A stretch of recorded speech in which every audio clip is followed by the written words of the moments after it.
afternoon, everyone. 3 o'clock straight up on the East Coast, a Tuesday edition of On Cue. Rich Quinones here as always, and we appreciate you guys checking us out and tuning in on this 11th of November, 2025. We had to fire off a little earlier today. We've got some hoops to call later on this evening, so we've got a lot to dive into in a short amount of time. But as always, get in on the conversation. As we mentioned, the 11th of November on a Tuesday. I hope you guys had a good Sports Monday, a snooze fest of an NFL game last night between the Eagles and the Packers. We'll dive into that. Big news coming down in the NBA regarding the Mavs. And by the way, no Embiid tonight for the Philadelphia 76ers. So we got a lot to get into. Get in on the conversation. As always, get social with us at Rich Q on Q, as we're coming at you on my YouTube channel, obviously on the X account at Rich Q on Q, and of course SR 1029 FM The Game, CSN DNFL as well, Coastal Sports Digital Network in Florida. So with that being said, as I mentioned, a snooze fest of a game last night that, listen, this is, we get this sometimes in the NFL. You get some games that are just downright not entertaining, hard to watch, ugly to watch. And we kind of said yesterday, I jokingly said it's probably going to come down to a field goal. And everyone was commenting that the Eagles are actually going to just run all over the Green Bay Packers. And that wasn't the case. It was an ugly, ugly game. Eagles win it 10-7. The Packers had multiple chances and opportunities to win that game last night against the Philadelphia Eagles. Not only did the Packers have opportunities, but the Philadelphia Eagles almost handed the Packers opportunities. A lot of people today will criticize Nick Sirianni for going for it on fourth down. I feel as though anytime you listen to a broadcast, it's the analytics be damned. It's the new NFL. So you can sit there and you can debate whether Sirianni, with an opportunity to close out the deal, already up 10-7, maybe kick the field goal, maybe lose some yardage, maybe have the kick block, the punt block, or you go for the jugular. And all of a sudden, boom, you run out the clock, or you get a touchdown, and now it's a two-possession game, and that's all she wrote. So I get where people will look at the play call last night late by Nick Sirianni and the Philadelphia Eagles, but when you really take a step back, it wasn't a bad decision. It was probably not the play you would want to run. Look, this is right after Green Bay fumbles, and you figure the Eagles are going to lock it up. They're up 10-7, and they run the ball a couple times, and now they're on 4th and 6 on Green Bay 35. So now you're looking at potentially a 50-something odd yarder. If you punt it and it goes in the end zone, you're obviously going to lose 15 to 20 plus yards, right? Ultimately. Instead, they go for the gusto, and it's an incomplete pass with 33 seconds to go. That gives Green Bay just enough time, even though their wide receivers couldn't catch a friggin' cold last night. They get 10 yards, and then you're going for a long field goal by McManus, a 64-yarder. Actually was able to kick it prior to, with the whistle being blown, dead. And then you saw that second kick, which was obviously in real time, not even remotely close. The Packers, despite the fact that Sirianni decides we're going to go for it on fourth down and stop the clock, Packers had so many opportunities to win this game. And it's not like the Philadelphia Eagles looked like they were world beaters last night. They didn't. They didn't really play a very good game, but they won an ugly game, and that's all that matters in the NFL. You can win ugly, you can win pretty. It just doesn't matter as long as you get that W. Now, if the Eagles go out and they play that type of game offensively against, say, the Rams, Seattle, Detroit, I think they're going to be up for a dogfight. I really do. I think they're going to have a hard time beating those teams, especially if they have to go on the road. But as I mentioned last night, look, you do what you need to do to win games. And there was, a lot of people were commenting about, again, the offsides, the tush push. Hey, look, there were calls that went back and forth. I mean, the obvious Micah Parsons blatantly tripping Saquon Barkley was missed. You had the tush push, the offsides, that was missed. I mean, look, it's just, the NFL refs are just absolutely just clowns. They're useless. Really, they really are.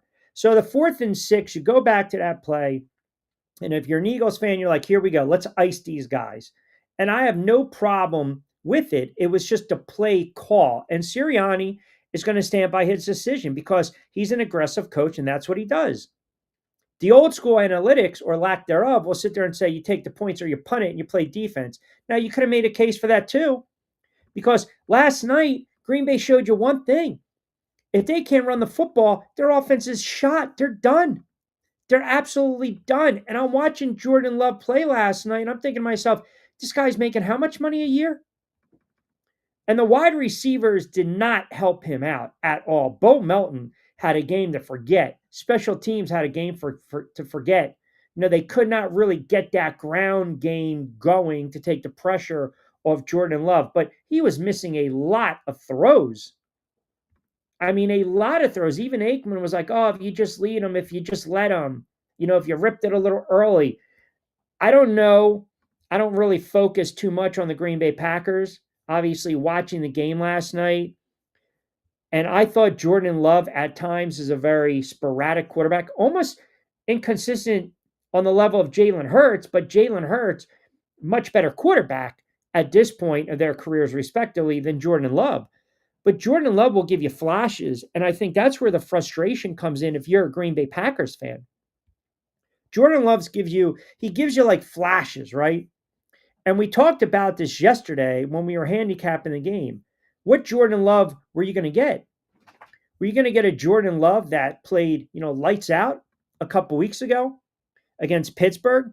3 touchdown passes, close to 400 yards, 78% completion percentage? Or are you going to get a Jordan Love that, had a couple errant throws and a pick against Carolina loss? Or last night, the 20 of 36 for a $176. He is so hit or miss. He really is. And Packers fans, I totally understand where the frustration comes into play. So ultimately, the Eagles do get the win last night, make things a lot more interesting in the NFC going forward, because now we're starting to get to the meat and potatoes of the NFL schedule, and we're starting to see separation by some of these teams. As it stands, the Eagles are going to run away with the division. They didn't have to do anything remotely sexy or appealing last night, but what they did do is when Jalen Hurts needed to make a play, he made a play. When Saquon Barkley needed to make a play, he made a play. When the defense needed to make a stop, they made a stop. And that's all you can ask for. That's all you can ask for. It doesn't always, as I mentioned, it doesn't always have to be, spectacular play. It doesn't always have to be like that. And what did you see last night, too? You saw new players stepping in, making absolutely ridiculous plays for the Philadelphia Eagles. I mean, you watched this kid last night that they just traded for from the Miami Dolphins. The kid was all over the place making plays. He was all over the place.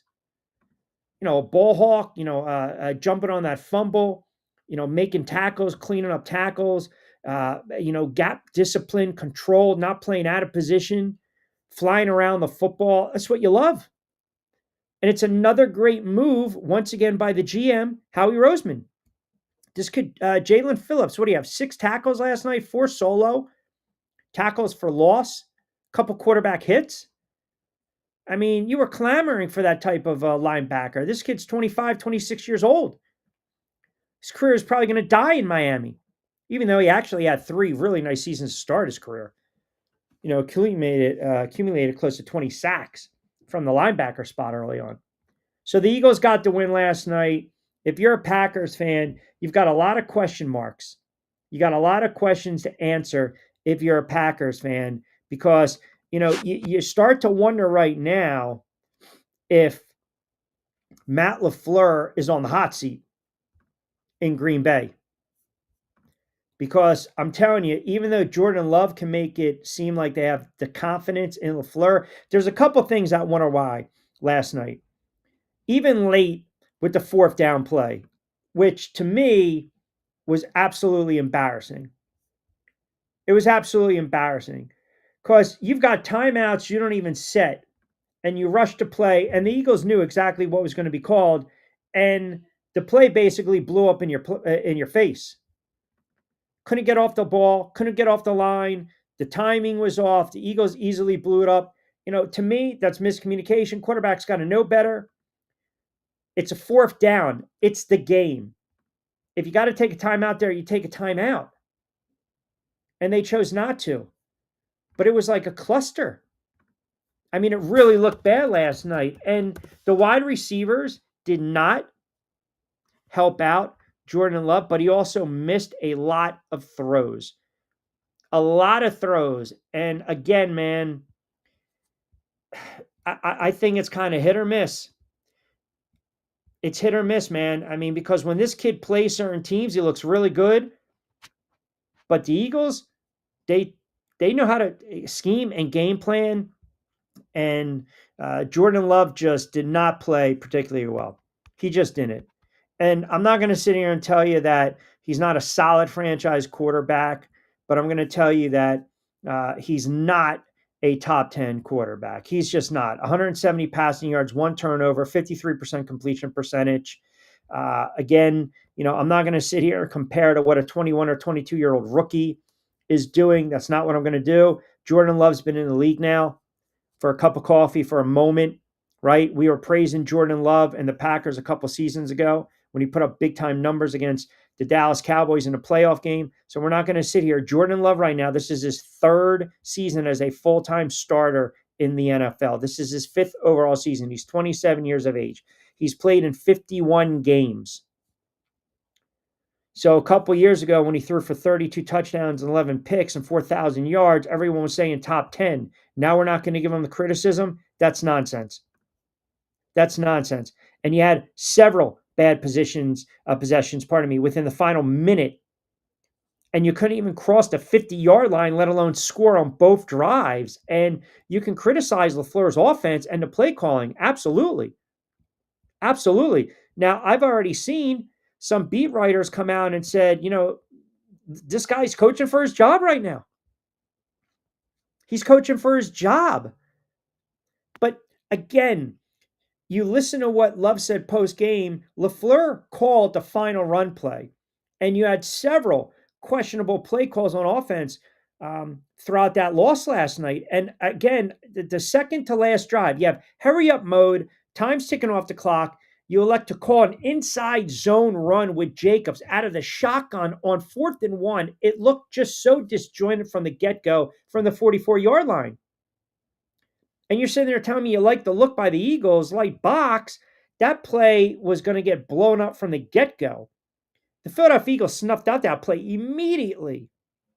Immediately. You actually heard one of the defensive tackles of the Eagles basically saying inside zone this way, inside zone this way. And he basically identified the direction that the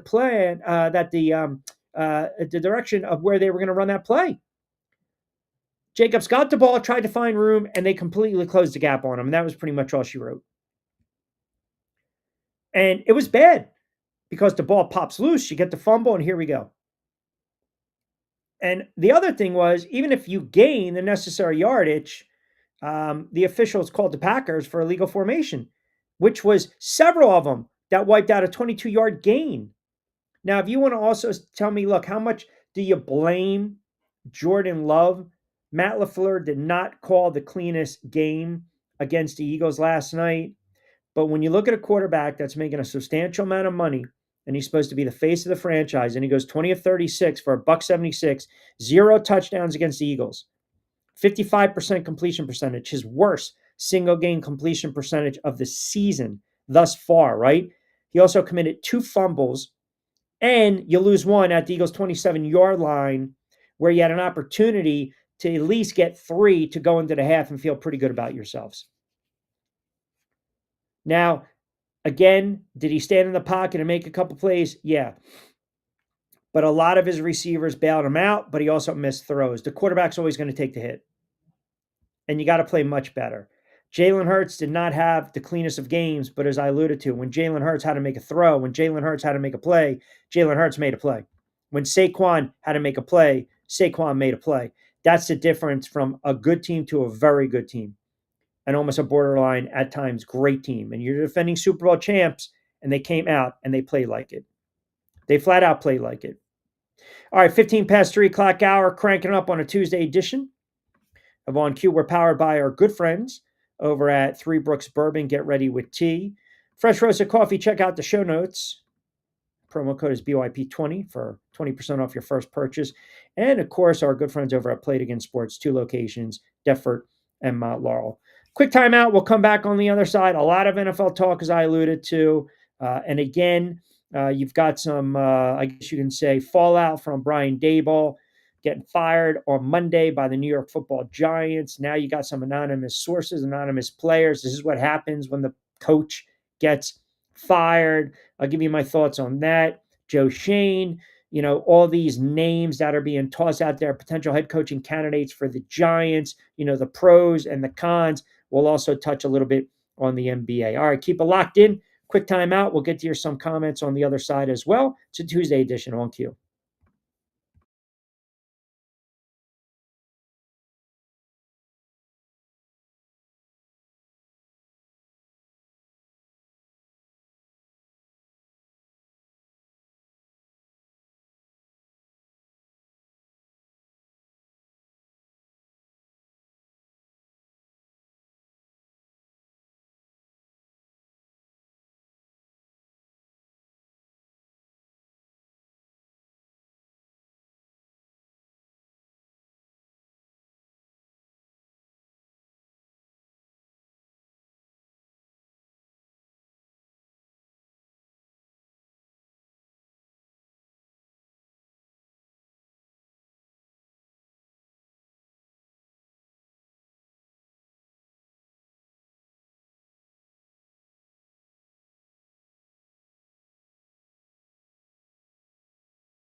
All right, welcome back. 15 past 3 o'clock hour, Tuesday edition on Q. Rich Quinones here. We are powered by our wonderful friends over at Three Brooks Bourbon. Get ready with tea and, of course, fresh roasted coffee. Had to fire off a little earlier on this Tuesday. As I mentioned, we've got several hoops games to call later on. Don't forget, a new episode of Back Your Play will be dropped later this week, and you can check that out every Saturday and Sunday, 11 to 12 on TV 48 WWON. G-Man chimes in, Q, the hiring of Bowen ultimately cost Brian Dable his job at the Giants. Even have an average CC, they would have a few more wins right now. True, and loyalty kind of speaks for itself in that regard. But to your point, uh, we don't know how some of these games would have played out. We don't. We just don't know how some of these games would play out. They statistically, the games that they lost, when you look at it from a statistical standpoint, they had no business losing those games. They just had no business losing those games. Green Bay Pack attack Q. I'm with you right now. Jordan Love is bad, and listen, he hasn't played very good football, and a bad quarterback can certainly get a head coach fired. We've seen that. And a very good head coach can also turn a bad quarterback into a very good quarterback. We've also seen that. I think the problem is the talent evaluation is it's not up to snuff. It's not on par with where it needs to be in the NFL. We just don't know how to evaluate the quarterback position. And then guys ultimately will lose their job. And maybe we overvalue them when it comes to the draft and we take a shot and a flyer on some guys that you have no business taking a shot or flyer on. And you're seeing already Anthony Richardson, Trey Lance, Justin Fields. These were bad draft choices. They were bad picks. They were. I'm not going to tell you Jordan Love is a horrible quarterback. He's just not playing the quarterbacking position very well right now. He's not. And you need to know what you have because they've got a window of opportunity here. Now, granted, they had some injuries, some of their wide receivers. I get it. Banged up. You've got some issues. You got to be able to run the football, especially against a good team in that front in the Philadelphia Eagles. But you also have to do better than 7 points at home. That's embarrassing. That's embarrassing. And you got to keep your quarterback upright, keep him clean. Green Bay didn't even touch Jalen Hurts last night. And by the way, Micah Parsons on the field last night? Was he on the field? All I heard was Aikman gush over Micah Parsons because he had one play where he chased Jalen Hurts out of bounds. He had 2 tackles. I told you guys this. Micah Parsons is beyond overrated. Beyond overrated. Only reason everyone was goo gaga in love with Micah Parsons, right, is because all the sacks he had his first and second year. And look, he's had a nice career, but he also has a star in his helmet. Now he's got the Packers, and he's playing in Green Bay. But what have you done for me lately? We're going to sit here. You're going to tell me Micah Parsons is a game wrecker? When's the last time Micah Parsons actually wrecked a game for Green Bay? Haven't seen it. I haven't seen it. Arizona game? I don't want to hear about the Arizona game. Arizona stinks. Meaningful game. You had an opportunity last night. Micah Parsons gets dominated anytime he plays the Philadelphia Eagles. They lock him up. They contain him big time. Big time. So I don't want to hear this nonsense anymore about Micah Parsons and this game wrecker. Guy hasn't done squat. I-Man chimes in Q regarding the Giants. I don't believe Joe Shane is certain to be the Giants GM next year. If you listen to what Ian O'Connell's saying, they need someone to get things going on the search, especially with John Mara dealing with that illness. Thoughts and prayers out to Mara and his family. Ownership, as you know, Q, is going to make the final call on the coach in January, which I expect Joe Shane to be reviewed again. Thoughts? Again, there's something we kind of spoke ad nauseum yesterday, right? I think that the Giants, they're going to have to just play this close to the vest. I would not be thrilled with Joe Shane coming back as GM. I wouldn't. I would not also like to see a retread. I don't want to see that as well. But I also think you got to kind of, change it up a little bit. Brian chimes, an ugly game, difficult to watch. Jordan looked lost or disinterested. I have no idea. I don't think he's a very good quarterback right now. I don't think he's a bad quarterback overall, but I just think this kid is such an enigma. It's got to be frustrating if you're a Packers fan because he can make some of the throws and plays. And then last night, he had some throws that you want back. He had some misses. All you got to do is lead a couple of these guys, the tight end, the wide receiver down the seam, down the sideline, put it over his back shoulder, right? Let him go and run, keep that route going towards the sideline. The throws weren't there. Listen, Jalen Hurts didn't light the world on fire, but we're not comparing the two. It's not apples and oranges, resume to resume. But to your point, if the Packers want to be taken serious, the quarterback's got to play better. Quarterbacks, you get that effort last night from Jordan Love, they're one and done. And to be honest, too, overall, the Eagles didn't impress me last night. But sometimes you're going to have these games where, it's difficult field conditions. Your ground game's not going off. Your quarterback is not making all the great throws. I mean, Jalen Hurts didn't look spectacular last night. He made the one big throw, and Saquon had the one little bubble screen, right, or the little hitch play, spun around, picked up 40 something odd yards, and that was it. And the defense did the rest. Now, offensively, if you watch that game objectively, and if you're an Eagles fan, if you believe that the Eagles can go and play a team like the Rams, Detroit, or Seattle and put forth that kind of offensive effort, they're going to get smoked. They're going to get absolutely smoked. Tom and Summers point, Q, I can't believe you're actually defending Sirianni. It was a jackass move last night. You take the points or punt. Not necessarily. I'm not defending him. What I'm saying is we get so sucked into analytics in the NFL. So sucked into analytics. Everything, it's got to be by the book. It's got to be by the book. This is what the analytics say. I mean, you would think ESPN never in their life talked about the gut of a head coach. Sirianni understood. A dagger there puts that game away. And if you think about it, a 50-something odd yarder, not a guarantee. If you punt it and then you bring the ball back and it comes out, you're losing what? 15, 20-something odd yards? Which, you can argue, yeah, that makes all the difference in the world. Not the way Green Bay's offense was playing. I didn't have a problem with the call in hindsight. I didn't. It was the lack of execution, and it was the play call in that situation. That's all. That's all. G-Man chimes in, Q, let's be honest. If Katka is serious about this audition, his first step as interim head coach should be remove Shane Bone as defensive coordinator. I want to see the Giants go after Robert Saleh as defensive coordinator. And I think McDaniel, even though he seems to be safe right now in Miami, I think that could be a play for an offensive coordinator. I think there's a lot of names you're going to throw out there. But as I mentioned, I don't want Joe Shane hiring the next head coach. I just don't.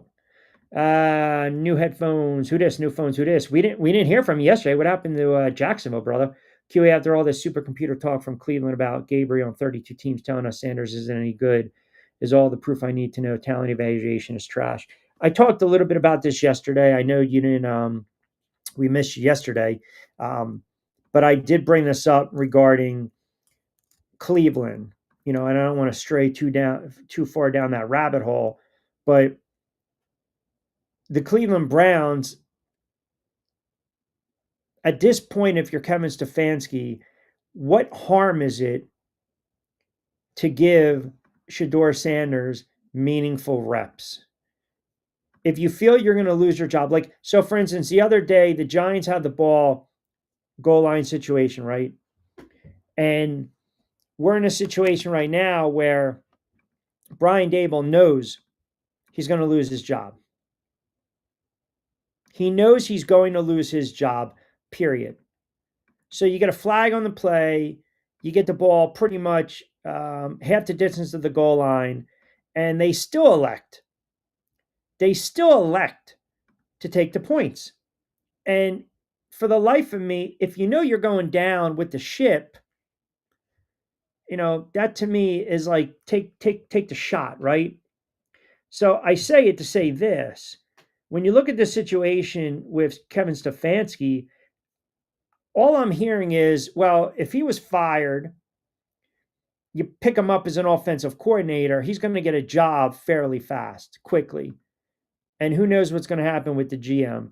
But if you're Stefanski and you know you're on the hot seat and you want to try to get some wins and you want to make a good impression late, at this point, Gabriel's not the answer. Now, I understand you're not going to start this kid against Baltimore that's surging, but on the road against a bad Raiders team, you can't tell me Sanders can't get some reps. The game against the Titans in early December, you can't tell me at home, give the fan base something to cheer about.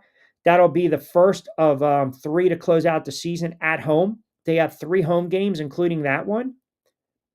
Gabriel's not the answer. He's just not.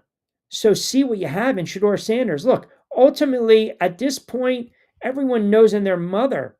It has nothing to do with depth charts right now. And who the hell knows what they're going to do with Deshaun Watson and that albatross of a contract? But they're probably going to draft a quarterback. They're going to draft a quarterback. So show me, at least let me see if the kid's got something.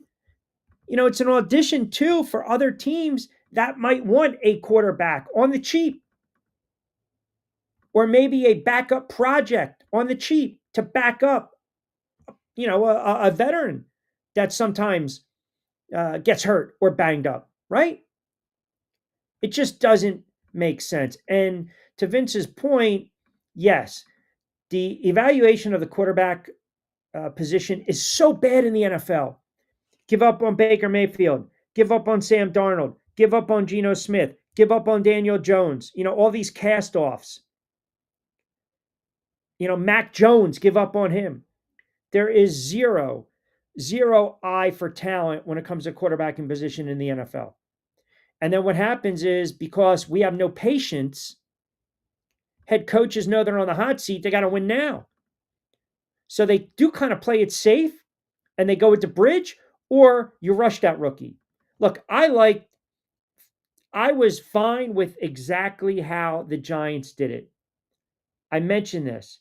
4 games in, this is when he should start. Wait for Andrew Thomas to anchor the line. Now, Jackson Dart needs to change his style of play because he takes a lot of hits and he's been concussed probably multiple times.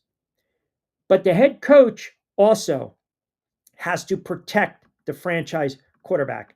And when you have a quarterback that's been taking a substantial amount of hits very early on in his career, well, then come on. You have to change the play calling. And if you don't, you should be held accountable. You should be held accountable. And that falls on the head coach. You want to sit there and fall on cap. The bottom line is, this man did not win enough jobs, period. He didn't win enough. He didn't win enough, and then you lose your job.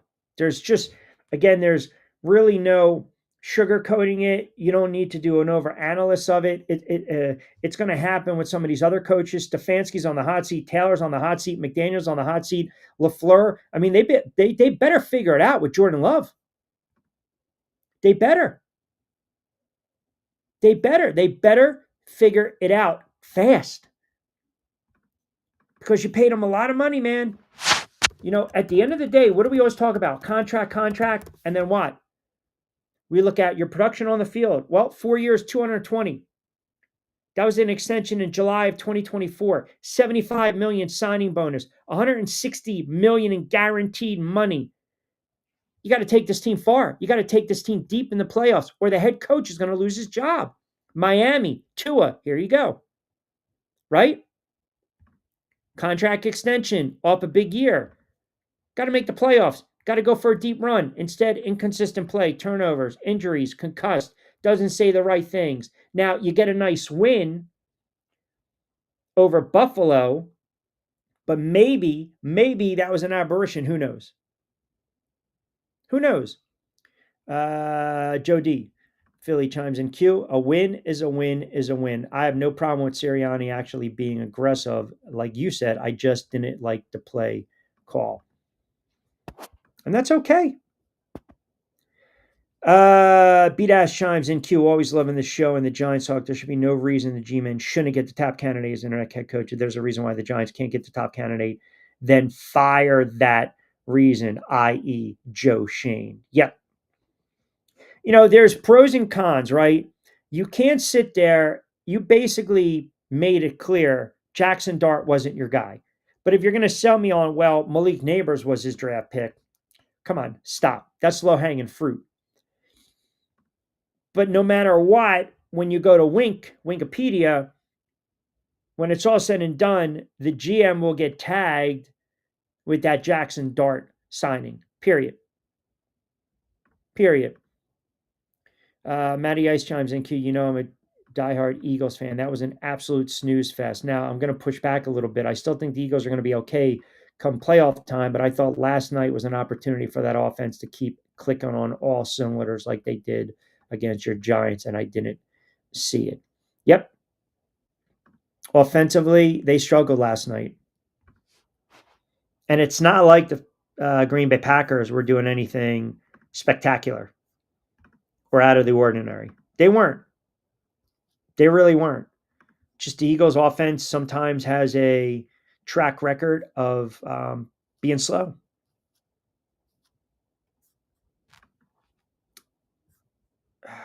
Q, you notice that everyone now all of a sudden loves AJ Brown.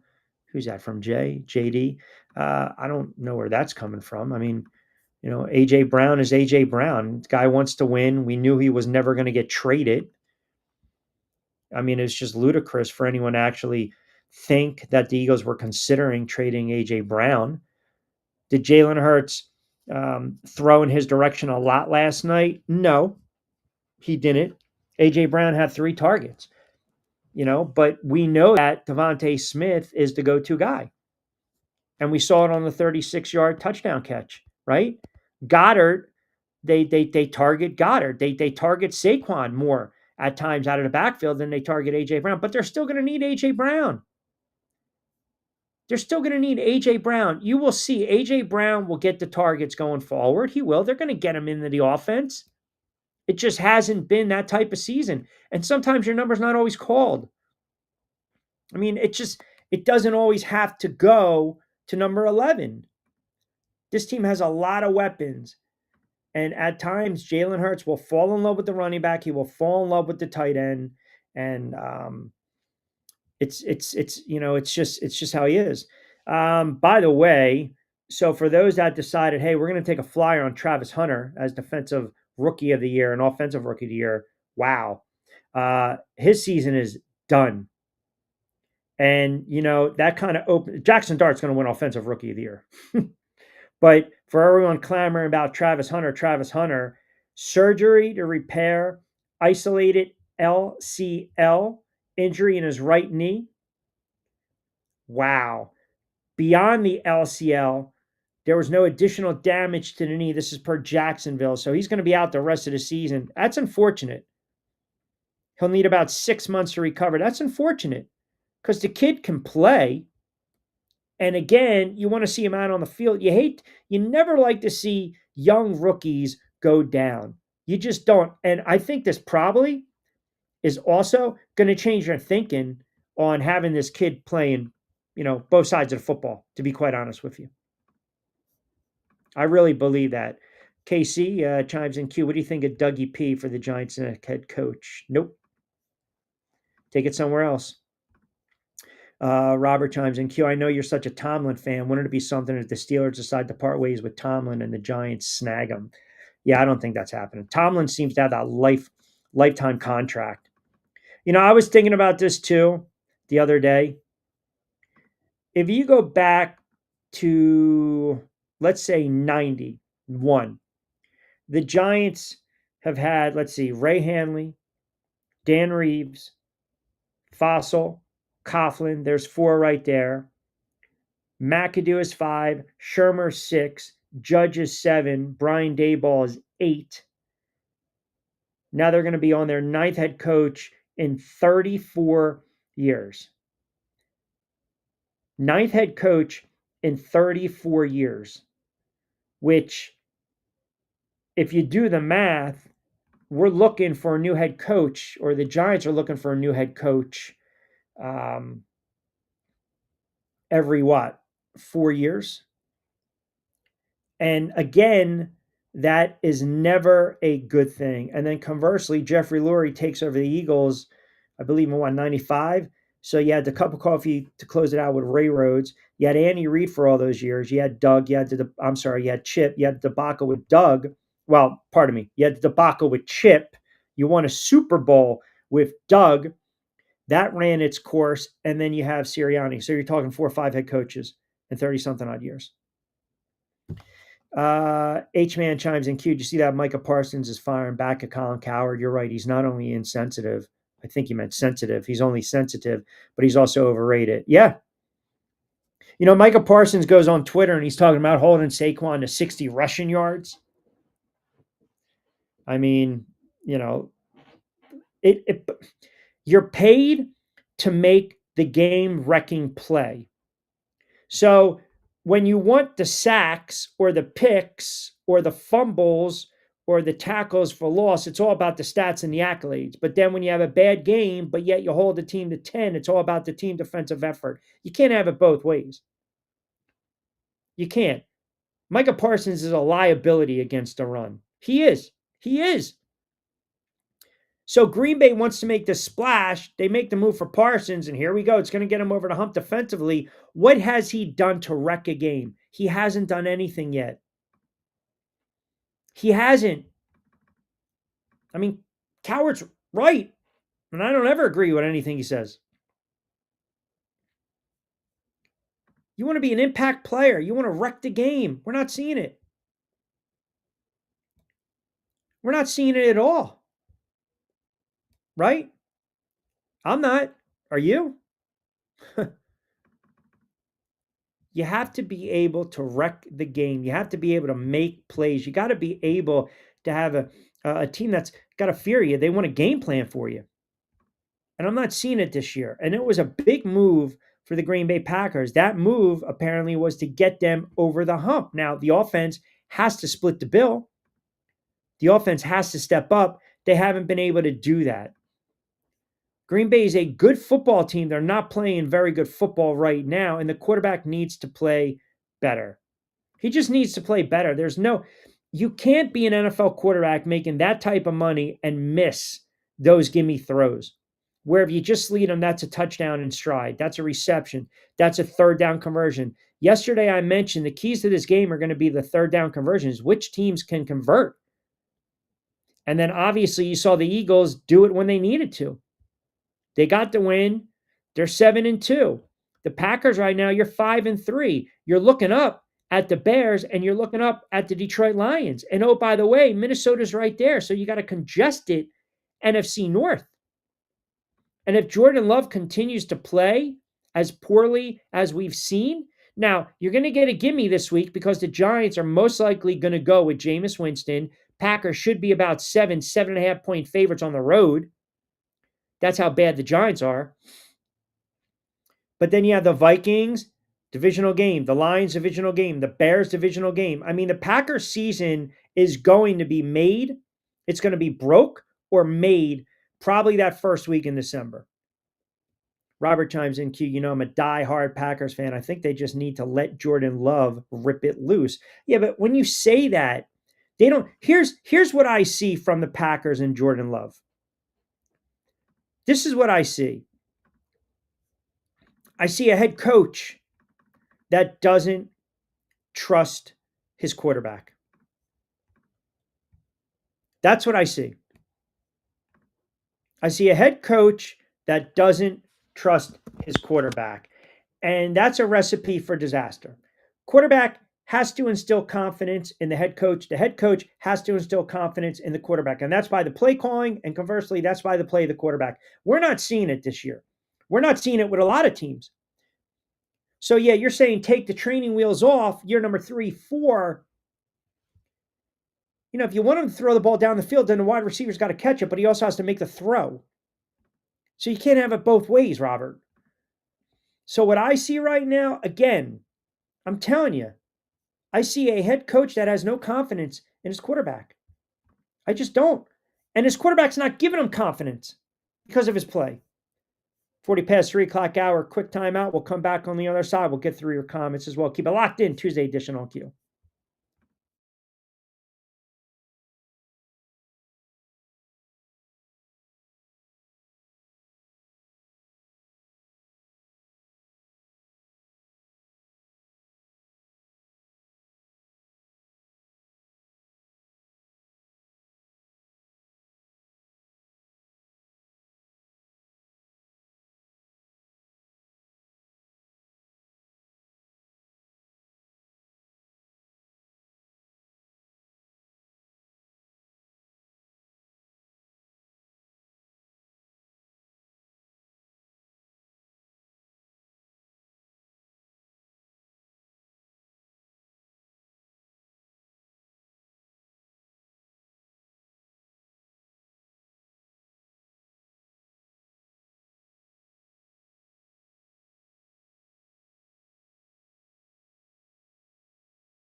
All right, 42 past 3 o'clock hour, Tuesday edition of On Q. Don't forget, as always, you can get social with me. Very easy to do at Rich Q on Q on X, IG, TikTok, Rich Q on a mic. Like, comment, subscribe to the YouTube channel. New edition of Back Your Play will be dropped this week. Myself and Lloyd Vance will break down all the week 11 NFL lines, best bets, totals, props, you name it. We bang it out over 60 minutes. That airs every Saturday and Sunday on TV 48 WW. Oh, and also a new edition of Overseas Dimes. That'll be dropping on channel 82 in Bermuda. All right. Vinny Bombats. What do we got here? Been working overtime past few days. There you go. That's what we want to hear. Get that paper, will you? But I'll man up today on a Tuesday. What a horrible loss from my Jags. So bad I didn't even know they lost until later because I turned out in the fourth quarter. Oh man. Should we pull not only your Steelers card, but your Jacksonville card? You know, it's funny you mentioned that. I was so in and out of it on Sunday because of the late broadcast, like in the wee mornings, that they were down. The Texans were down 19 points in that game. That's a bad loss for Jacksonville in a game that they had, in a game that they needed. It's kind of reminiscent of what the Giants did against Denver a couple weeks ago. Texans scored 26 points in the fourth quarter. I mean, that game was done. You're up 29-10 in that game. We talk about Trevor Lawrence and Jordan Love, the quarterbacks that you just can't figure out. Trevor Lawrence was 13 of 23, a buck 56. He was sacked 5 times. He had a bad pick again. They couldn't run the football at Jacksonville. Houston, conversely, averaged close to 6 yards a carry. They ran for a buck 30, and you got beat by a journeyman backup quarterback in Davis Mills. Bad loss by Jacksonville. We saw that Buffalo had a very bad loss. Now, I think that's an aberration because of Buffalo's track record. The Steelers, that was a no-show effort. The Steelers are the biggest frauds in the world. So everyone can sit there and talk about, Mike Tomlin. Mike Tomlin came out and said he's got no worries with Aaron Rodgers. Aaron Rodgers looked absolutely old. He looked like a shot fighter. But the Steelers right now in the AFC North, if you're a Steeler Nation, you got to feel a little nervous because Baltimore's coming on. The most impressive victories over the weekend. Seattle just absolutely ambushed Arizona. The Rams go up 21-0 in a blink of an eye over the 49ers, and the Lions put up 44. Those 4 o'clock games were horrible. You had 3 teams that scored 40 plus. You're hitting the overs left and right. But those 3 teams, I believe, if they were to match up with Philly right now, the way their offense is playing, I think they would absolutely smoke the Philadelphia Eagles. The Eagles' defense, yeah, they're going to keep them in games, but I don't trust this offense yet. And I think they had the benefit of the doubt playing a bad New York Giant team, period.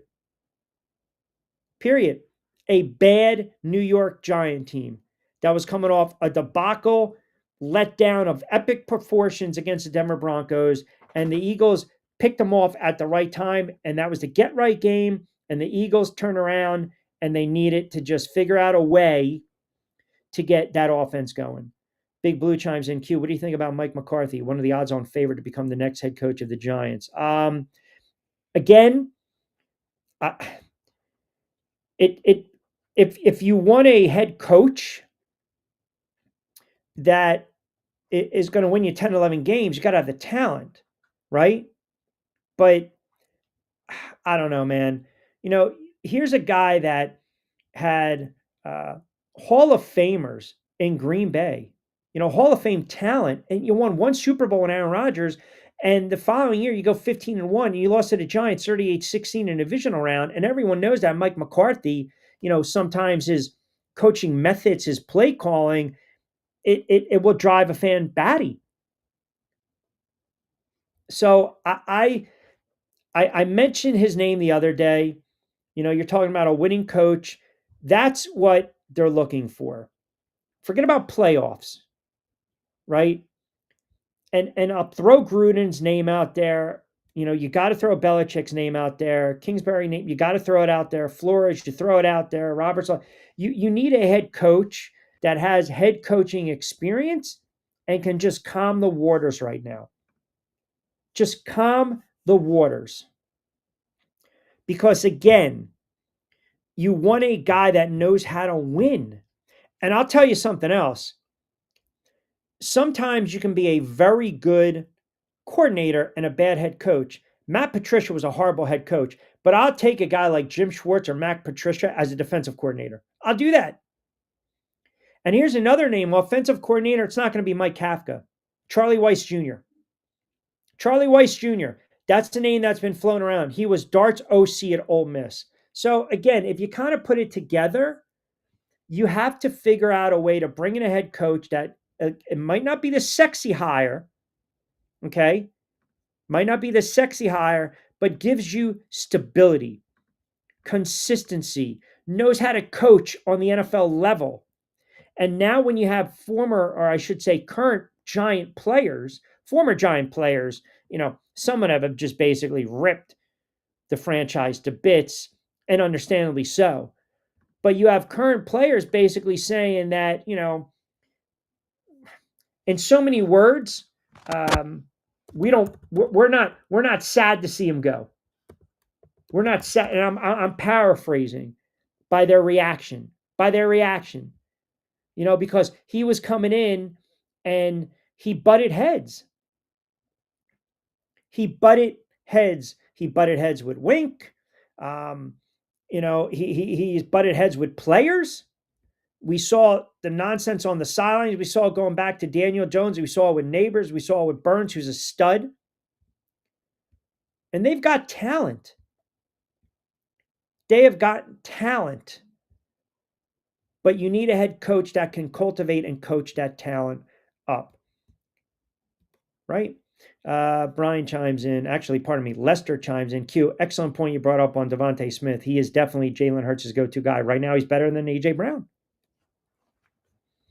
Well, you go to the hot hand, right? I mean, it's a 3-0 game, right? You see Hurts with the little pump fake, right, with the little shoulder drawing off the DB, open up the space for Smith, and then he hits someone that long touchdown toss under 10 to go in the fourth. And Green Bay, I mean, just like that, it's 7-3, and we know Green Bay's offense was going to stall the rest of the way, right? Q, anyone with eyes could see the fall off coming from A-Rod and the Steelers. It's not even the fall off. I said this last year. I said it 2 years ago. I never thought at all that Rodgers was going to be solution. Rodgers was going to be that bridge just like he was for the Jets. And Rodgers was not going to retire having the type of last season plus that he had with the Jets, the injury and then the inconsistent play, and then going back and forth, and then Aaron Glenn flying him all the way out to New York and basically saying we're going to go in a different direction. But sometimes you turn around and you get old very fast. And we've seen it with quarterbacks. The body betrayed you. The heart can still play and engage. I never also thought Aaron Rodgers was all in over the last several years, to be honest. 4 o'clock games, all played horrible teams. That's not necessarily true. That's not necessarily true. 49ers are not a horrible team. Commanders got some injuries, and Arizona is bad, yes, but again, they waxed them. All these teams put up 40 plus. Point is, right now, if the Eagles played the way they played last night against Seattle, against the Rams, against the Lions, they're going home in a body bag. They're going home. They're going to get smoked. They're going to get smoked. There's something going on with that offense. Yeah, I'll give a little credit to Green Bay, but eventually it's going to bite you in the ass.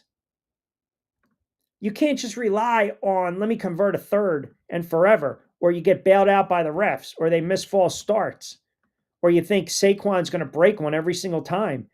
It doesn't happen like that. Last year, everything hit. Everything hit. Offensive line, Saquon, the offense, everything. Everything was hitting on all cylinders. This year, yeah, they are what their record is, but don't tell me right now the Philadelphia Eagles are world beaters. They just know how to win because they've been there before. That's the mark of a good team. They figure out a way to win. But this is also the same team that blew a lead to Denver, and this is also a team that went on the road and no-showed against the Giants. let's put it in perspective. Eagles beat the Vikings, bad team. They beat the Giants, a bad team. Kansas City, Dallas is a bad team. The Rams are a good team, but that was earlier in the season, and that's a blocked field goal away from a loss. And then Tampa was a clean win. That was a gut check win. But I'm not going to sit here and tell you that I'm blown away by the Eagles at 7-2. But they are what their record states. They're going to run away with the NFC East. Now it's all about getting home field advantage. But if their offense plays the way they played last night against those teams I mentioned, they're going to get waxed. They're going to get waxed. They're going to get absolutely smoked. Stafford's playing the best quarterbacking position right now in the entire NFL. Sam Darnold is slinging it with Seattle. Oh, by the way, Seattle's defense is very good. We don't talk enough about the Seattle defense. And Detroit, Detroit's Detroit. They can put up 35 any night. They can put up 35 every night. They turn around, they lose to the Vikings, they're pissed off. They put up 44 against Washington. Don't discount Detroit. So it's that race to home field. Now, AFC, little different story. Buffalo's leaking some oil right now. Bills Mafia, they're leaking some oil. That's a bad loss to Miami. And New England right now is the hottest team in the NFL. They won 7 straight. You got a young quarterback playing like an MVP. They're legit. If the Ravens get healthy and the Ravens figure out a way to win the AFC North, I would not want to play the Ravens in the playoffs. Indianapolis, you guys are still waiting for the other shoe to drop with Daniel Jones. And then you look at the AFC West and it's jumbled. And my Denver Broncos, who I told you were going to win a division, have also won 7 in a row. Kansas City might friggin' be on the outside looking in. That's another thing I mentioned. Don't be shocked if they missed the playoffs. And you guys absolutely lambasted me. They're 5-4 right now. They've got Denver coming up, the Colts, the Cowboys, the Texans. Those are not gimme games. They're not. Kansas City better figure it out, or they might miss the playoffs entirely. So the AFC is a little different than the NFC right now. You've got some of these younger teams in the AFC that are arriving a little early. New England, Indianapolis, Denver. The Chargers been around the block. Baltimore is a playoff-tested team with a very good head coach and an MVP quarterback and an all-world running back. I'm telling you guys right now, you want to mark the tape, mark the tape. The Baltimore Ravens are going on a run. They are going to win the AFC North. They will beat Cleveland. They will beat the Jets. They will beat Cincinnati. They will beat the Steelers. They will beat Cincinnati again. Maybe they trip up against the Patriots or Green Bay, and they'll close the season off. They'll probably flex that game for the AFC North title, Sunday Night Football. The Ravens are going to be a dangerous team if they go on this run and win the division and get into the playoffs. Because, what they need to clean up, obviously, is their defense. But I'll roll the dice with Derrick Henry and a healthy Lamar Jackson any day of the week. Any day of the week. That's a dangerous team. That's all. That's a dangerous team. I would not put it past them to go on this run. Buffalo's got some issues. Josh Allen has had somewhat of a down season by Josh Allen stats. He got outplayed by Tua. Tua had bad picks, don't get me wrong, but he made the throws when he made the throws. You look at Josh Allen's numbers, it was smoke and mirrors because they were getting blown out. And the other thing is Buffalo can't stop the freaking run. Buffalo can't stop the run. That scares me. Like right now, if you match up Buffalo and Baltimore, Baltimore's just going to pound Henry. And the Bills have Tampa coming up, Texans that have a little momentum, the Steelers and Cincinnati and New England. That game might be for the AFC East crown. So they need to figure it out soon. That's kind of, again, that's the difference in the AFC and the NFC. So when you guys are coming at me, you're telling me these teams that got blown out at 4:00, the 49ers are not a garbage team. Washington's dealt with injuries. Arizona, they're going to a backup quarterback. I'm not making excuses, but that's the reality of the NFL. Detroit, the Rams, and Seattle all took care of business. You're going to objectively tell me if the Eagles' offense plays the way they played last night against those three teams that I just mentioned, they're going to win. Get the hell out of here. They're not. They're going to get pounded. They're going to get out. I don't know why you guys are sleeping on Seattle. Seattle is a juggernaut. I've been hyping up Seattle for the last month plus. Even after that loss against Tampa Bay, where the ball basically deflected off one of the Bucs helmets and it was picked by Darnold, the throw by Darnold late. This team puts up points, man. They scored 31 against Pittsburgh, 44 against the Saints, 38 against the Bucs, 27 against the Texans, 38 against Washington, 44 against the Cardinals. Philly's got to go into Seattle and play them right now. If it's a playoff game, they would trounce the Eagles. They'd beat them by 10. Their defense is so underrated. It's scary how good their defense is. They got solid DBs and corners. They can stop the run. And they get to the quarterback. They get to the quarterback. Philadelphia Eagles don't have a sustained pass rush. That's going to be, if anything hurts the Eagles this season, it's going to be the inability to get to the quarterback consistently. That's going to be something that bites them in the ass. Philadelphia Eagles have 19 sacks this season.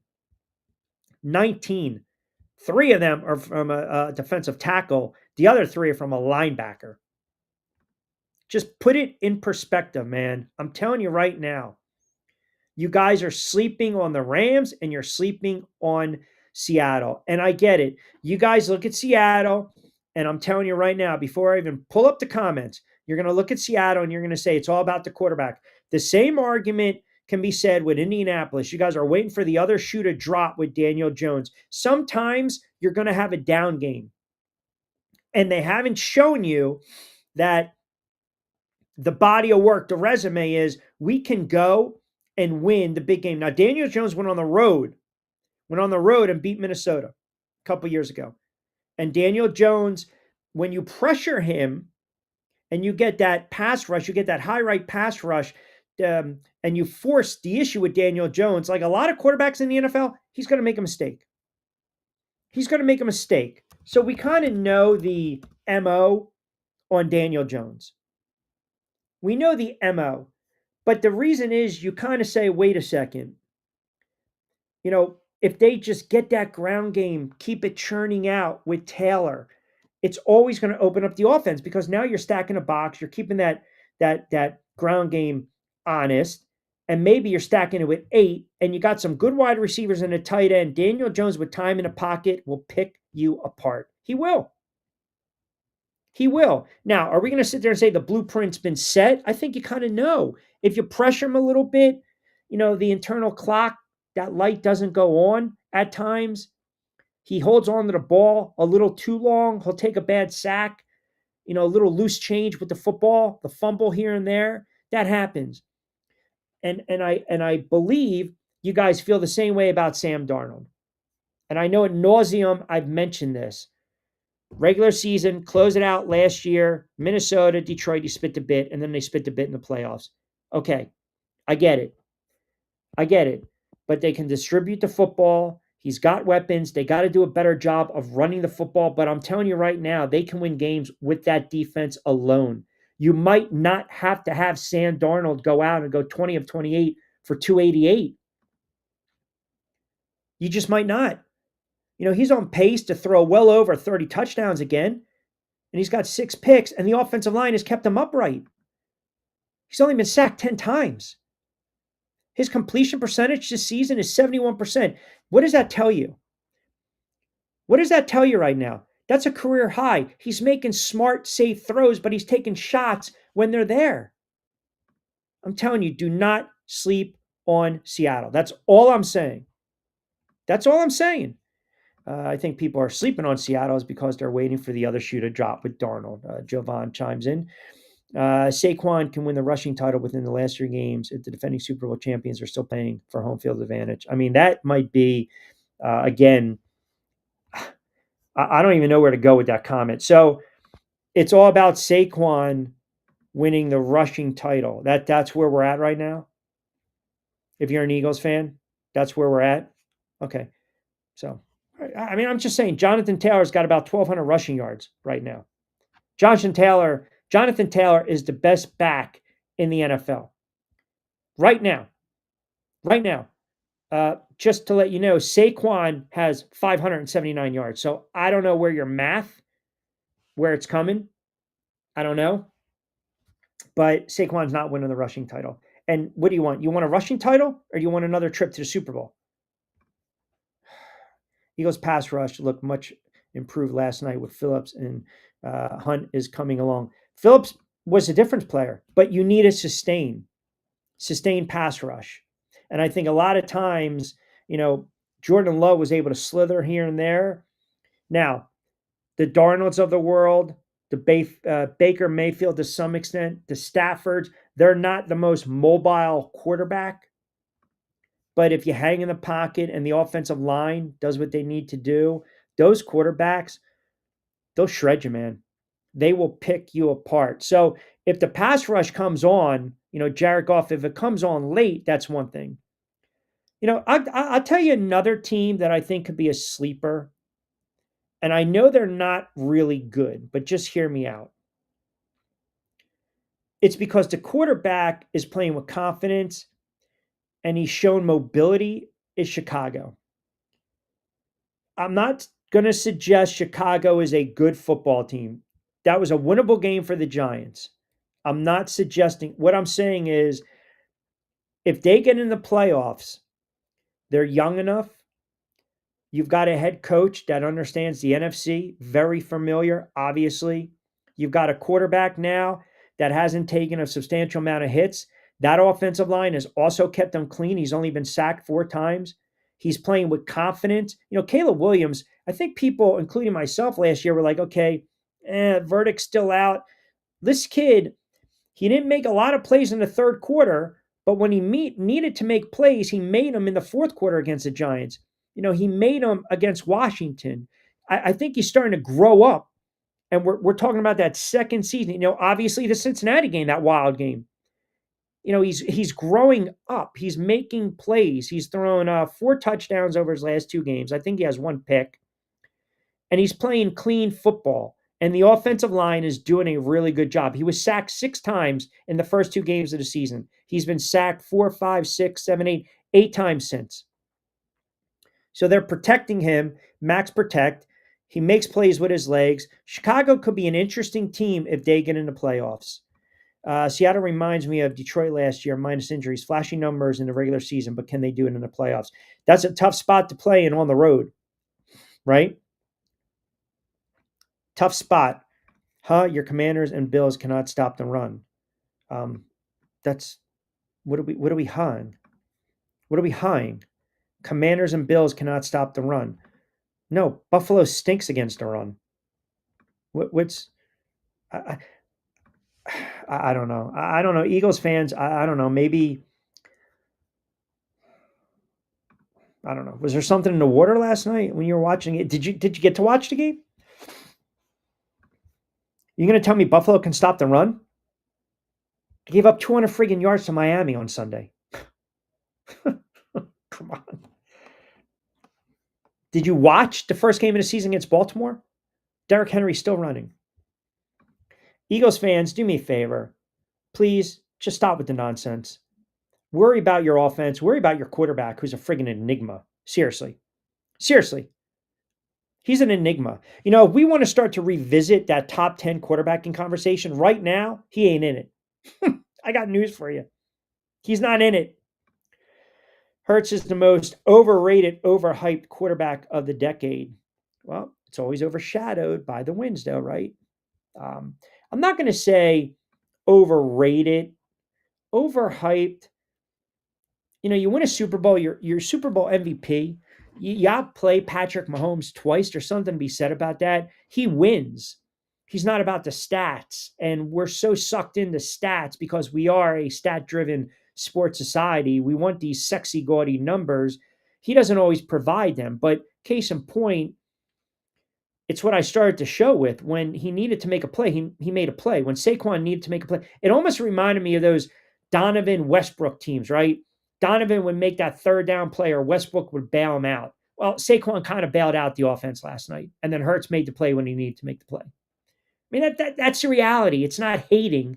It's just it's the eye test. It's the eye test. And right now, I'm looking around the NFL.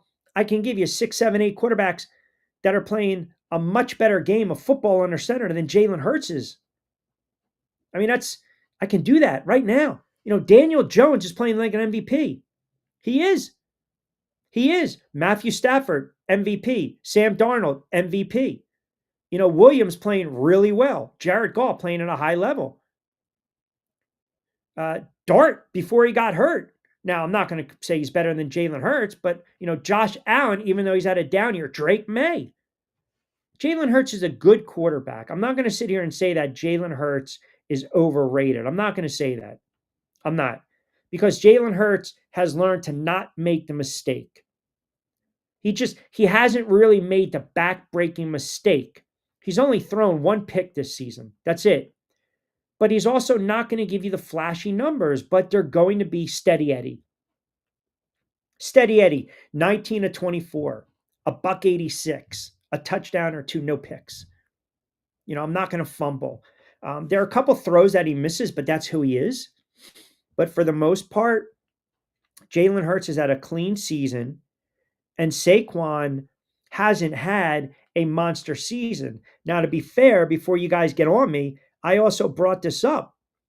Do you look at the season Hurts had and say, well, he's kind of carrying this offense because their ground game hasn't gone off?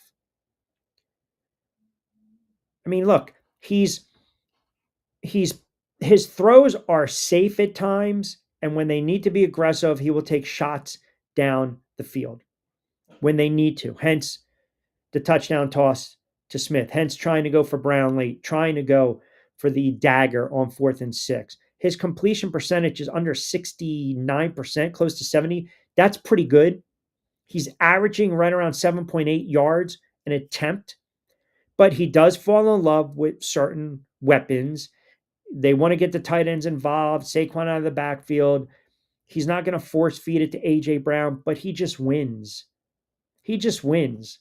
And I'll take a quarterback that puts up solid numbers, and he's winning 10, 11, 12 games a season. That's just me. That's just me. And it might not be sexy, but I'll take that. I would rather have 18 to 26 for a buck 86, 2 touchdowns, and I'm just winning every week. Give me the 3,500 yards, 25 touchdowns a season, 6 picks, but I'm winning 12 games and I'm making the playoffs. I'll take that in a heartbeat. Take it in a heartbeat. I called Vikings out and Bears right on the show in late August. I will wait my flowers, Q. Well, 2 things. The Bears, I think, have overachieved, right?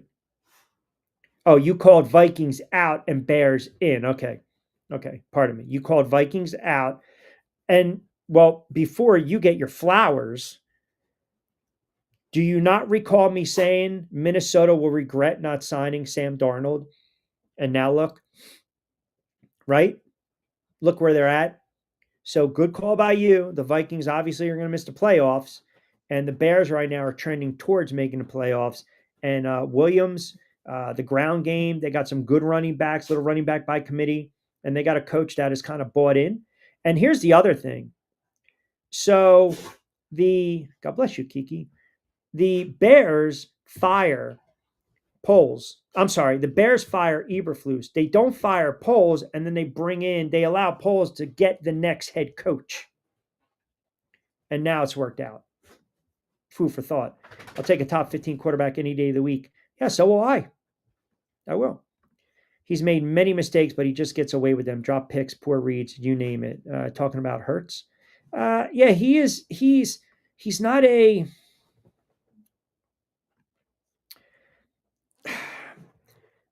He is such a lightning rod when it comes to the quarterback conversation because old school will say he doesn't need to be sexy. They just win. New school thinking is I need a quarterback that's going to throw for 5,000 yards and 35 touchdowns. So if I told you, I'll give you a quarterback that's played 88 games in the NFL, and he has played, this is his 1, 2, 3, 4, Sixth season. He's thrown close to 18,000 yards, over 100 touchdowns. He's only thrown more than 10 picks in a season once, and he also has 60 rushing touchdowns. So a total of 161 rushing touchdowns and close to 20,000 total yards, we'll say. And he's been to the Super Bowl twice, and he's won a Super Bowl once, and he's a Super Bowl MVP. That's Jalen Hurts. Not a lot of people are going to sit there and say, I don't want that guy. I don't want that guy. I've defended him a lot, but they need better play from Jalen Hurts. And they have to figure out a way to get their ground game going if they're going to get back to the Super Bowl. And they need a sustained pass rush. Those are just the realities of the sport. Come December, January, you get to the quarterback, you run the football. That's how you win. That's how you win. 16 is probably the best quarterback on the team. Hurts hasn't done anything to lose his job. He's not going to lose his job. I mean, that's no one's sitting there suggesting Jalen Hurts is going to lose his job. That's asinine. To suggest it is asinine. Jalen Hurts is a consistently, solid quarterback. Consistently solid. If you're going to sit there and tell me that Tanner McKee is better than Jalen Hurts, well, I got news for you. I'm kind of pulling, your Eagles card. He would never have these credentials without Super Bowl, not even close. But you're saying credentials, but the stats are the stats. You can't take the stats away. You can't. And a Super Bowl adds credibility. A Super Bowl win, an MVP adds credibility. And on the biggest stage, he outperformed Patrick Mahomes. You can't deny it. You can't rewrite history. We can't erase what transpired last season. It's like the goofballs that get on me with the Eli's of the world. Jim Plunkett won 2 Super Bowls. He's not a Hall of Fame quarterback. We can't erase it. Trent Dilfer won a Super Bowl. He's not a Hall of Fame quarterback, but he's a Super Bowl winning quarterback. We can't erase that. You just can't. Brad Johnson, you can't erase it. So I'm not going to sit there and diminish what he did. I think Jalen Hurts is a good quarterback. I think at times Jalen Hurts looks like a great quarterback. But I also believe at times Jalen Hurts is so inconsistent, he will drive any Eagles fan absolutely friggin' crazy. They can all be true. They can all be true. It doesn't mean you can't win with them because they've proven they can win with him, right? Q, what do you say to the argument that firing a coach midseason is a bad idea unless you already have a new one lined up? Well, remember, too, everything goes with the Rooney Rule right now, even though it's a joke of a rule, let's be honest. That's number one. Number two is, pardon me, I think sometimes you have to get rid of a guy. You have to. You have to. There are sometimes you look around these NFL franchises and I'm going to tell you I'm already getting nervous about this. I had a buddy text me. And he goes, Urban Meyer, question mark. I don't want him anywhere near the Giants. I don't want him. This guy just basically took a check from Jacksonville. I mean, look what he did in 2009 with the SEC championship game, right? When he had the leave of absence because he was not feeling well. That you can live with. You can live with that because that's a medical scare. But then you're basically disinterested, right? When you have that investigation going on. And then you talk about, going to the tube, Ohio State, and then deciding, let me give the pros a shot later on with Jacksonville. Here's a guy that didn't even want to have anything to do with Jacksonville franchise. He didn't. And then you go to that video where he's touching the woman who wasn't his wife, right? I mean, that's inexcusable behavior. And you had Shad Khan coming out and saying, you got to regain our trust and respect. Now, what happened was you win a game right away and there's the buzz. And that was pretty much it. That was it. And if you also remember the kicker, Josh Lambo basically came out and accused Meyer of physical abuse. You had to. They needed to get rid of him. Point is, I have no problem getting rid of a coach when it goes south so fast. And it did. It went south really fast. The same thing happened years ago with the Giants. I mean, you go to the Joe Judge era, which was a disgrace. It was a disgrace. 10-23. Okay. So you go to the week one loss versus Denver. And yeah, the non-reviewable scoring play. Then you have an 11-minute post-game locker room rant after the loss to the Bears. Then you had, which to this day almost encapsulates the Giants' futility. 3rd and 9 on your own goal line, week 18 against Washington, and you take a knee. Well, quarterback sneak. You had to get rid of him. Pat Shurmur, you had to get rid of him. It was just not a good fit. It wasn't a good fit. Brian Daboll was putting a franchise quarterback at risk week in and week out because of a lot of his play design. Brian Daboll lost the locker room. Brian Daboll was butting heads with coordinators. Brian Daboll butted heads with players. And sometimes you just got to rip the Band-Aid off and say, enough is enough. He should have been fired. Forget about last year. He should have been fired after they lost to Denver, period. Period. And the fact that this man didn't fire the defensive coordinator who's his buddy, the defensive coordinator who's his buddy that he hired, tells you everything you need to know. That's another problem with the NFL. Good old boys network. I'm going to hire my buddy. Give him a shot. Why not? Now, to answer your question, when it gets really bad, sometimes you got to say enough is enough. When it gets really bad. And I have no problem with dismissing a head coach because if you're losing, like what difference does it make? Why are you going to keep him around? For the embarrassment? You're going to send him to the Wolves? It makes no sense. I wouldn't do that. I wouldn't do that at all. It makes no sense. Spags takes over in 2017. The Giants are 3-13. McAdoo was fired after 12 games because they were so bad. It was one of the worst teams in franchise history, that Giant team. I remember to this day the game against the Rams. The Giants are 1-6. They're at home against the Rams, and they give up a 3rd and friggin' 35. And I said, that's it. This guy's done. And the Rams put up 50-something. They didn't fire him after that. They didn't fire him after the San Francisco loss. They got a win. I don't know how the hell they did it against Kansas City in overtime. And then they just proceeded to just tank the rest of the season. It had to be done. So sometimes you need to just get rid of the guy, get him out of the room, and just clear the air. And now with some of these teams that are going to be looking for new head coaches, especially the Giants, you have to bring in a coach that I believe has won before, that has NFL coaching experience, and he can bring in the right coordinators because there's talent on this team. They just don't know how to win. They have talent on the defensive side of the football. They do. They do. You can't.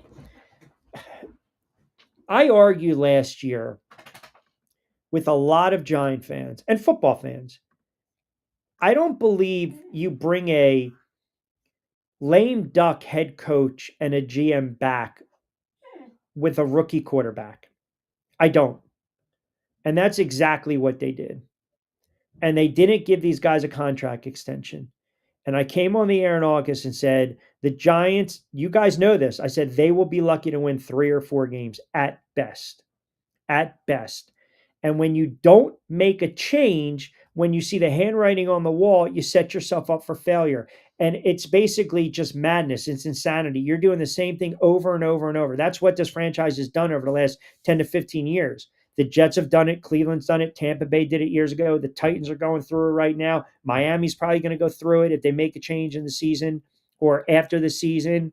And sometimes you just got to figure out what I'm doing is not working. And that also falls on the organization. That's an ownership failure. And I'm not going to criticize, John Mara is going through his illness and thoughts and prayers to John Mara battling and fighting cancer. But purely from an ownership standpoint, he has let the franchise and the fan base down because of his decision making, his reluctance to change, to catch up, to adapt. And I'm telling you, when you don't do that, you're done. Sometimes you can be overly loyal to a guy. I'm all for loyalty. I'm all for being loyal. But then there are times where you got to realize, hey, man, even you don't have a shelf life. Even you are not expendable. Belichick had a shelf life. Parcells had a shelf life. Bill Walsh had a shelf life. Landry had a shelf life. These guys had shelf life. Jimmy Johnson had a shelf life. Cowher, shelf life. Tomlin has one. Harbaugh has one. Coughlin had one. All these coaches have shelf lives. And you can stick to them too long. You can be overly loyal because you're so afraid of making a change. Because this is all you've known.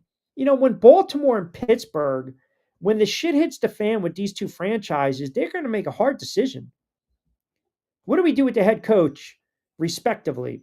All right, 424, quick timeout. We'll come back on the other side.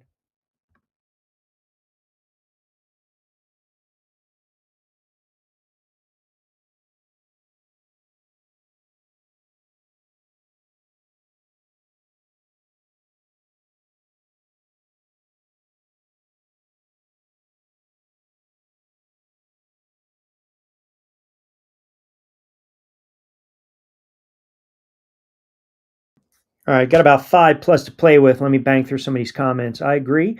They should be fired mid-season. It's a big talking point in Cleveland radio for Stefanski. I get the idea of having a short list of candidates, but why delay the inevitable?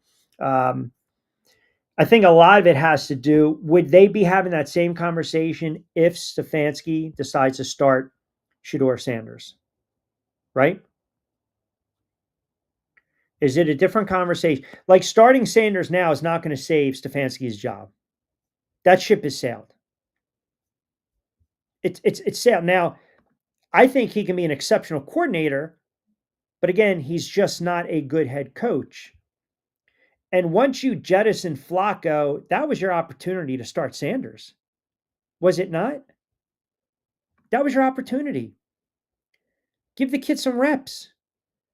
And what was it? I think it was the game against Pittsburgh. He went with Gabriel, who threw it 52 times, was sacked 6 times. Yeah, your guess is as good as mine, man. It really is. The worst thing to do is have to keep starting over and over and over and over. Because it's like a rudderless ship. You're like sailing into the night with no navigation, no idea of where you're going. And as fans, it's extremely frustrating because you want a winner, but yet in your heart of hearts, the way the organization has been run or being ran, you're never going to get that winner until they decide to change. And until that day comes, teams like the Giants, the Jets, the Browns, they're going to be the laughing stocks. I'm just, that's the reality. If it was your choice, who is your go-to Q? What coach turns Giants around? I can't even answer that. If this was 20 years ago, I say Belichick. But I don't know. Like, I'm okay with a safe, proven hire as a head coach. Because quite frankly, I don't care what other fan bases think. I think you have a desirable spot because you have a franchise quarterback. And there's been some anonymous, guys out there, coordinators and former coach that are like, yeah, man, the way I can run an offense, yeah. You kidding me? Give me that kid. Give me that kid. Why not? I'll do it with Dart, right? So I just don't know. You go out, you get a madman for defensive coordinator. Go get a Matt Patricia. Go get a Schwartz. Go get a Brian Flores. Hell, go get a Robert Salah. Go ahead. That's fine. Now, these guys are great defensive coordinators. Get that innovator as an offensive coordinator. And I'll roll with you because I believe you have a franchise quarterback in place. I believe Jackson Dart, you got to help him out a little bit. You got to, figure out the ground game. Hope these wide receivers are healthy. Keep tinkering with that friggin' offensive line. And the kid's got to change his style. Okay. He's got to change his style. And I like that dog in him. But, there's no +2 in the NFL. No one cares that first point of contact, you're falling for 2 yards. No one can get out of bounds, kid. You need a head coach that can reel him in. And Brian Daboll wasn't reeling him in. What Brian Daboll was doing was cutting him loose to save his ass. And that is where I draw the line. That's where I draw the line. I'm not sending this kid out there to save my ass and have him run all over the place and have these design RPOs. Right? I'm not doing it. Q, he should have started Sanders already. I have him starting against the Raiders. We win 3 games going to next year, feeling good, and it all falls flat again. Well, you're going to be in top 5 if that's the case. You just don't have a quarterback. The Giants and the Browns, same franchise right now, man. And the Jets, same franchises. They're so in flux. The Jets don't have a quarterback. We don't know if Aaron Glenn's the answer. You love the aggressiveness of a GM to make these bold moves, but you don't have a quarterback. The Browns cheap franchises. They do things half-assed. Look at the money that they gave to Deshaun Watson. We forget Deshaun Watson's still under contract. Right? Do you think anyone will take the hoodie? You guys laughed at me, man. You're going to hear so many names connected with a lot of these jobs. And I've maintained this, and I know you guys are rolling your eyes. Belichick wants to beat Shula's record so bad.